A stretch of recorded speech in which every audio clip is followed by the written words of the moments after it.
السلام علیکم ناظرین، آپ دیکھ رہے ہیں میرا یوٹیوب چینل اور میں آپ کی خدمت میں حاضر فراز بٹ۔ ناظرین، کوئی مر گیا پیسے کے لیے اور کوئی مر گیا پیسے دے کر۔ میں بات کر رہا ہوں گزشتہ دنوں پیش آنے والے دو انتہائی افسوسناک واقعات کی، جن میں اینگرو گروپ کے مالک شہزادہ سلطان اور ان کے بیٹے ایک واقعے میں جم بحق ہو گئے، اور اس کے علاوہ ایک لیبیا میں ایک کشتی ڈوب گئی جس میں 300 پاکستانی ڈوب کر جم بحق ہو گئے۔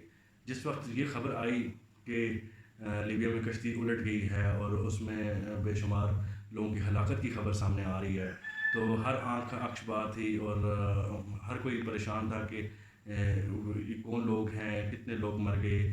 لیکن ہمارے آزاد کشمیر کے بے شمار لوگ جو تھے وہ لیبیا کشتی میں ڈوبے، اور یہاں تک آپ کو بتا دوں کہ ایک گھر کے 3 نوجوان بیٹے اس کشتی میں غیر قانونی سفر کر رہے تھے، جس وجہ سے کشتی ڈوبی۔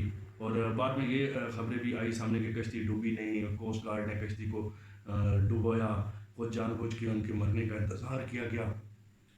تو یہ ساری باتیں سامنے ہیں۔ اس کے ساتھ ایک بڑی خبر سامنے آتی ہے کہ ٹائٹینک جہاز کا ملبہ دیکھنے جانے والی جو آبدوز تھی جس کا نام ٹائٹین تھا، اوشن گیٹ کمپنی کی یہ آبدوز تھی جس کا نام ٹائٹین تھا، وہ لاپتہ ہو جاتی ہے سمندر کی گہرائیوں میں، اور اس کو ڈھونڈنے کے لیے پوری دنیا کی مشینری جو تھی وہ لگا دی جاتی ہے، اور لاکھوں اربوں کروڑوں ڈالر اس پہ خرچ کیے جاتے ہیں کہ وہ وہ جو آبدوز ہے مل جائے، کیونکہ اس میں 5 ایسے افراد سوار تھے جو دنیا کے ارب پتی لوگ سمجھے جاتے ہیں یا کروڑ پتی لوگ سمجھے جاتے ہیں۔ لیکن ہونا تو وہی ہے جو میرے اللہ نے چاہا، جو میرے اللہ کی مرضی وہی ہوگا، اس کے علاوہ تو کچھ بھی نہیں ہوتا۔ ناظرین، 1912 میں ٹائٹینک جہاز ڈوب گیا تھا جس میں تقریباً 1500 لوگ جو تھے وہ اپنی جان کی بازی ہار گئے تھے، اور یقین مانیں کہ جو ٹائٹینک جہاز تھا اس کے ڈوبنے کے بعد بہت ساری ٹیمز نے کام کیا، ٹائٹینک کا ملبہ ڈھونڈنے کی کوشش کی۔ تو 1985 میں 73 سال کے بعد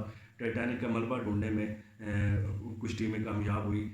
لیکن میں یہاں پر جو بات کرنا چاہ رہا ہوں یہ نہیں کرنا چاہ رہا کہ ٹائٹینک کب ڈوبا، کیسے ڈوبا، یہ تو آپ کو مختلف یوٹیوبرز کی ویلاگز میں بھی نظر آ رہی ہوگی، ڈیٹیل وہ دے رہے ہوں گے آپ کو۔ لیکن انتہائی افسوسناک بات یہ ہے کہ پوری مشینری لگا دی گئی ایک طرف کہ یہ 5 افراد جو آبدوز میں تھے اور ان کو ڈھونڈا جائے، کیونکہ یہ انتہائی مہنگا ترین سیاحتی سفر تھا جو ٹائٹینک کی جانب تھا، سب میرین کا، ٹائٹین نامی سب میرین کا، کیونکہ $2.5 لاکھ ہمارے جو پاکستانی ہیں شہزادہ داؤد انہوں نے دیے، اور اپنے بیٹے کے لیے اور خود کے لیے۔ مطلب یہ ہو گیا کہ 5 لوگ میں سے اگر 2 لوگ $2.5 لاکھ کا سفر کر رہے ہیں تو 5 لوگوں کی جو مالیت ہوگی تو یہ سفر کتنے میں بنے گا؟ میرے خیال سے تقریباً 75 کروڑ روپے کے قریب۔ لیکن جو 300 لوگ مر گئے لیبیا میں جو روزی کمانے کے لیے گئے تھے، ان کو بچایا نہیں گیا بلکہ ان کے ڈوبنے کا انتظار کرتے رہے۔ اور یہ میں نہیں کہہ رہا، بہت سارے آپ ویلاگز دیکھ لیں، یوٹیوب سے ویڈیوز موجود ہیں، اور اس کے بارے میں یہ بھی کہا جاتا رہا کہ لیبیا حکومت کی جانب سے، کہ کوسٹ گارڈ کی جانب سے، کہ یہ جو سفر ہے یہ کشتی چلتے ہوئے ڈوبی، لیکن ایسا نہیں تھا، کشتی رک چکی تھی اور کافی دیر ایک جگہ پہ کشتی رکی رہی۔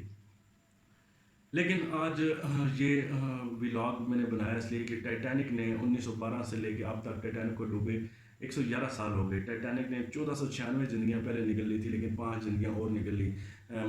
ٹائٹین نامی سب میرین سیاح کو اپنے ساتھ لے کر، جو لوگ سیاح کا شوق رکھتے تھے اور وہ کروڑ پتی تھے، ارب پتی تھے، ان لوگوں کو اپنے ساتھ لے کر پانی کی گہرائی میں اترتی ہے اور وہ لاپتہ ہو جاتی ہے، اور 96 گھنٹے پورے جو اس میں جو آکسیجن تھا وہ 96 گھنٹے کا تھا، تو 96 گھنٹے آکسیجن پورے ہونے کے ساتھ ہی خبر آ جاتی ہے کہ سب میرین کا جو ملبہ ہے وہ مل گیا ہے، اور اس میں جو 5 لوگ سوار تھے جن میں پاکستانی اینگرو پورٹس کے مالک CEO شہزادہ سلطان اور ان کے بیٹے بھی تھے، سوار تھے، وہ سب اب اس دنیا میں نہیں رہے، وہ سب کے سب ہلاک ہو چکے ہیں۔ اور اس کے بعد ٹائٹین کی سیفٹی کے بارے میں بھی بہت ساری باتیں کی گئی کہ اس کی سیفٹی میجرمنٹس جو تھے وہ پورے نہیں تھے۔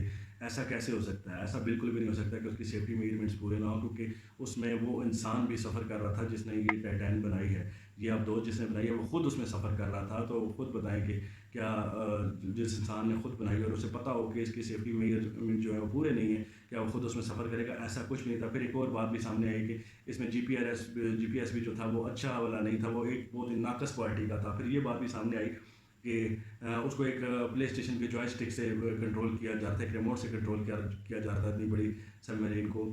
تو جناب یہ سب باتیں فضول ہیں، یہ سب باتیں فضول ہیں. حقیقت تو یہ ہے کہ جو اللہ پاک نے لکھا ہوا تھا، جو اللہ پاک کی طرف سے حکم تھا وہ ہونا تھا، اور وہی ہوا. کیونکہ سب سے بڑی طاقت میرے اللہ کی ہے، اور اللہ پاک جس کو چاہے بچا لے اور جس کو چاہے اپنے پاس بلا لے. تو اس میں کوئی شک نہیں کہ جس انسان نے یہ ابدوز بنائی تھی اس نے اپنی طرف سے بہترین ابدوز بنائی تھی، کیونکہ وہ خود اس ابدوز میں سوار تھا، ٹائٹین میں وہ خود سوار تھا. تو ایسا کیسے ہو سکتا ہے کہ ایک شخص اپنے لیے کوئی چیز بنائے اور اس میں کوئی نقص باقی رہنے دے؟ تو یہ سب کیسے رہیں گے؟ سب باتیں ہیں، ان میں حقائق نہیں ہیں. حقائق تو تب ہی پتہ چلیں گے جب سال 2 سال 3 سال بعد اس کی انویسٹیگیشن رپورٹ سامنے آئیں گی. اور یقیناً میرے خیال سے جو رپورٹس ہیں وہ جو ٹائٹین اوشن گیٹ کمپنی کے مالک ہیں انہیں پہ سب ملبہ ڈالا جائے گا، کیونکہ وہ تو اب اس دنیا میں نہیں رہے. اور یہ تاریخ میں بھی ہوتا رہا ہے کہ چاہے کوئی جہاز ہو، چاہے کوئی بس ڈرائیور ہو جو اس دنیا میں نہیں رہتے، وہ سب ان کے اوپر ڈال دیا جاتا ہے. تو آپ سب لوگ اپنا خیال رکھیں. اب تک کے لیے یہی تھا. مزید ہاں جاتے جاتے ایک بات بتاتا چلوں کہ یہ بات یاد رکھیے گا کہ ایک طرف 300 پاکستانی ڈوب کر جمباک ہو گئے، وہ اپنی روزی روٹی کے لیے، پیسے کے لیے مر گئے، ٹھیک ہے. اور ایک طرف 5 لوگ جو دنیا کے امیر ترین لوگ تھے وہ پیسے دے کر مر گئے. آپ سب لوگ اپنا خیال رکھیں. اللہ پاک آپ سب کو اپنے حفظ و امان میں رکھے. اللہ حافظ.